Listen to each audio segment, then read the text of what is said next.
사랑하는 성도 여러분, 우리 지난 부활 주일을 어떻게 지내셨습니까? 우리가 마음속에서 이 부활의 소망과 또 감격과 은혜가 있지만 또 이렇게 삶의 현실에 다시 또 복귀해서는요, 여전히 이렇게 답답하고 또 이렇게 힘든 그러한 나날을 우리가 지내고 있습니다.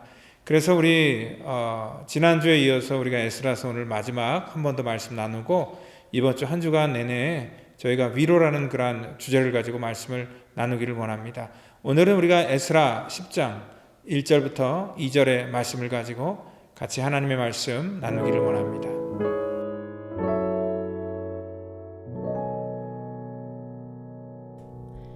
에스라가 하나님의 성전 앞에 엎드려 울며 기도하여 죄를 자복할 때에 많은 백성이 크게 통곡하매 이스라엘 중에서 백성의 남녀와 어린 아이의 큰 무리가 그 앞에 모인지라.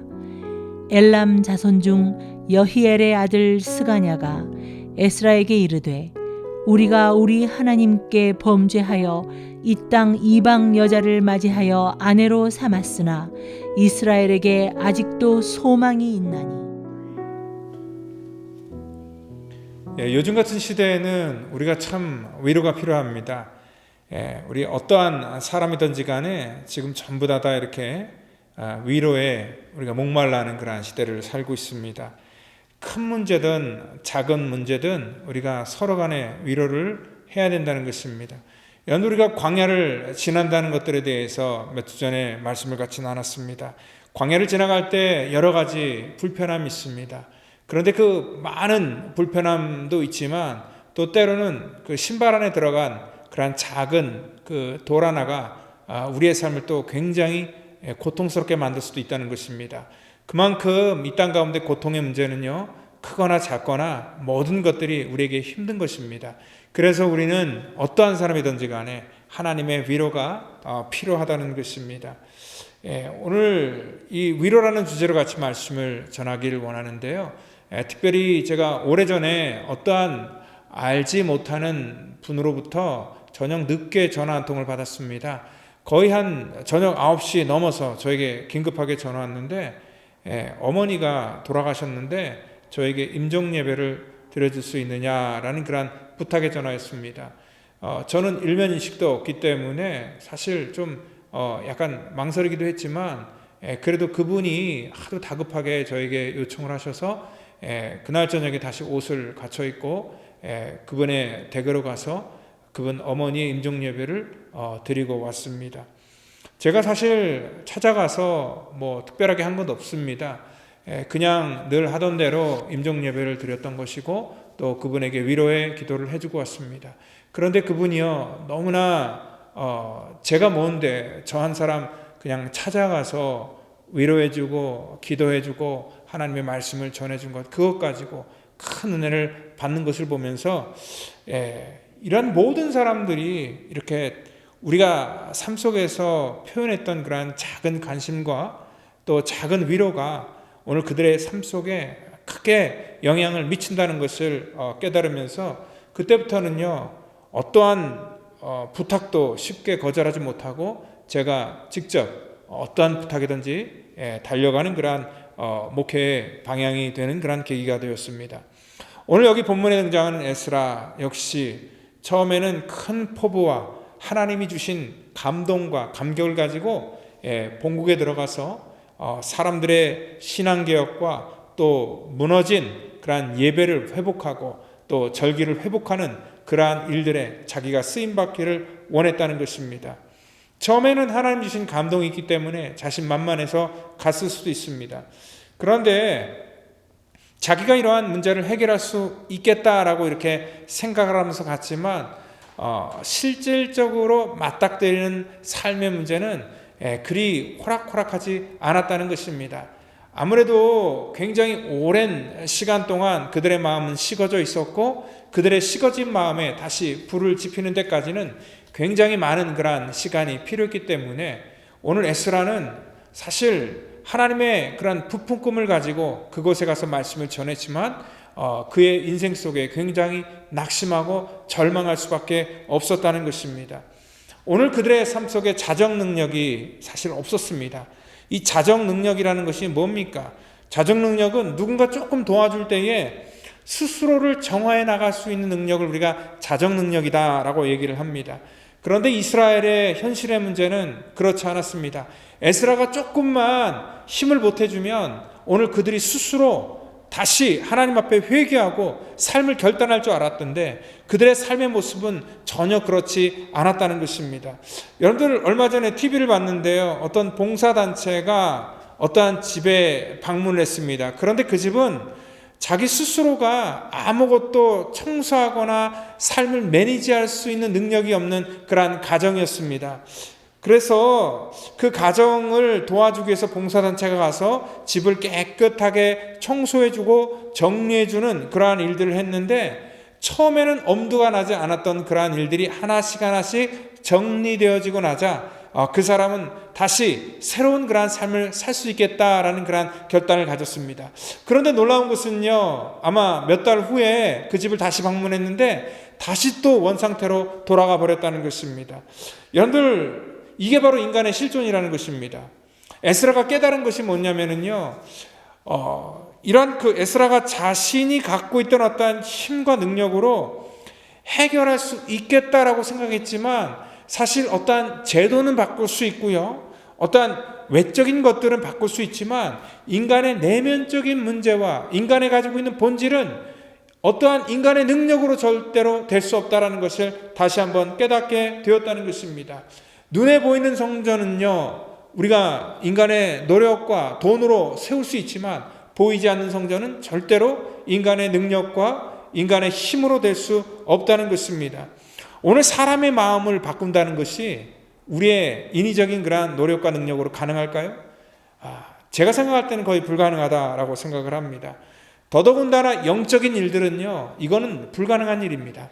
하나님께서 도와주시고 또 하나님께서 은혜를 주시고 마음을 바꿔주셔야지만 가능한 것인데 오늘 에스라가 인생의 이 현실을 바라볼 때에 정말 자기의 뜻대로 되지 않고 자기의 정해진 시간대로 되지 않자 점점 그 마음에 낙심되어 갖고 정말 이러한 이 사역에 지쳐서 어떻게 보면 번아웃 되는 그런 상황이었습니다. 그때 절망감을 느꼈을 당시에 하나님께서는 사람을 붙여주시는데 본국으로부터 사람이 오는데 그 사람이 바로 느헤미야라는 그런 사람이었죠. 우리가 잘 아는 느헤미야. 정말 하나님의 귀한 사명을 가지고 이 느헤미야는 와서 성벽을 건축하고 에스라와 같이 말씀을 통하여서 백성이 돌아오는 그러한 귀한 사역을 감당하는 그러한 사역자를 만남으로 인하여서 아마 에스라는 큰 위로를 받았을 것입니다. 오늘 믿음의 동역자가 생긴다는 것이 큰 그에게 도움이 되었습니다. 그리고 오늘 읽었던 본문 10장 2절을 보면 또 한 사람의 이름이 등장합니다. 오늘 이 사람은 누구냐면 엘람 자손 중 여히엘의 아들 스가냐라는 사람입니다. 오늘 이 스가냐라는 사람을 통하여서 또한 에스라는 큰 위로를 받게 되는데요. 그는 처음으로 이 스가냐라는 사람을 통하여서 이 소망이라는 그러한 단어를 듣게 된다는 것입니다. 그 사람이 이렇게 얘기를 합니다. 우리가 우리 하나님께 범죄하여 이 땅 이방 여자를 취하여 아내를 삼았으나 이스라엘에게 오히려 소망이 있나이다. 우리가 하나님의 뜻을 거슬려 범죄하여서 이방 여인을 아내로 삼아 지금 하나님의 진노를 받고 있지만 우리는 여전히 소망이 있고 또 우리가 회개하면 아직도 가능성이 있다라는 그러한 희망의 소리를 듣게 된다는 것입니다. 스가냐는 큰 일을 한 것이 아닙니다. 어떻게 보면 당연한 말을 한 것입니다. 그렇지만 오늘 이 스가냐의 그러한 소리가 에스라에게는 큰 위로가 된다는 것입니다. 오늘 소망을 얘기할 때 오늘 낙심한 자들의 귀가 열리게 된다는 것입니다. 여러분들 문제에 대해서 언급할 때도요, 문제 자체에 대해서 대안을 가지지 않고 비난하기 위해서 하는 것과 또 문제를 해결하기 위해서 하는 것은 근본적으로 차이가 있다는 것입니다. 우리가 욥기를 보면 욥의 친구들이 와서 위로를 하는 것 같지만 오늘 결코 그 욥의 친구들로부터 욥은 어떠한 위로도 느낄 수 없었다는 것입니다. 오히려 더 그의 마음에 상처가 되고 또 그것은 변론이 되어서 싸움으로 번지게 된다는 것을 볼 수 있다는 것입니다. 오늘 스가랴는요, 오늘 그들의 민족의 문제를 비난하고자 외쳤던 것이 아니라 다시 하나님의 말씀으로 돌아가면, 우리가 하나님의 은혜를 구하면 아직도 하나님께서는 우리에게 소망을 베풀 것이고 하나님께서는 우리를 회복시킬 것이다 라는 그러한 얘기를 오늘 에스라에게 했을 때 에스라는 큰 위로를 받게 된다는 것입니다. 하나님의 위대한 선지자인 그러한 엘리야 역시도 마찬가지입니다. 여러분들, 엘리야가 사실 사역에 있어서 번아웃에서 낙심할 때도 마찬가지였습니다. 하나님께서는 엘리야를 꾸짖지 아니했습니다. 얼마 전까지 내가 너에게 하늘에서 불이 내리는 그러한 기적도 보여줬는데 너는 어떻게 나를 못 믿느냐 이 못난 놈아 하면서 꾸짖지 아니하시고, 하나님은 한마디도 엘리야를 비난하거나 정죄하지 않고 그에게 쉼을 주시고 먹을 것을 주시고 나중에는 하나님께서 그에게 사명까지 맡겨주시면서 엘리야를 위로하셨다는 것입니다. 오늘 우리 성령님을 우리 파라크레토스, 우리 보혜사 성령님, 위로의 성령님이다 얘기를 하고 있습니다. 성령은 우리의 연약함을 아시고 우리의 연약함을 위해서 중보하시고 우리의 필요한 것들을 도와주신다는 것을 여러분들 믿으시기를 바랍니다. 교회와 세상에 차이점이 있습니다. 교회와 세상의 같은 점은 조직이라는 것은 같지만 차이점은 뭐냐면, 오늘 교회는 이익의 공동체로 모인 것이 아니라 위로의 공동체로 모였다는 것을 여러분들 믿으시기를 바랍니다. 서로가 서로를 위로할 때에 오늘 하나님의 놀라운 평강이 오늘 저와 여러분들의 삶 속에 임한다는 것을 믿으시길 바랍니다.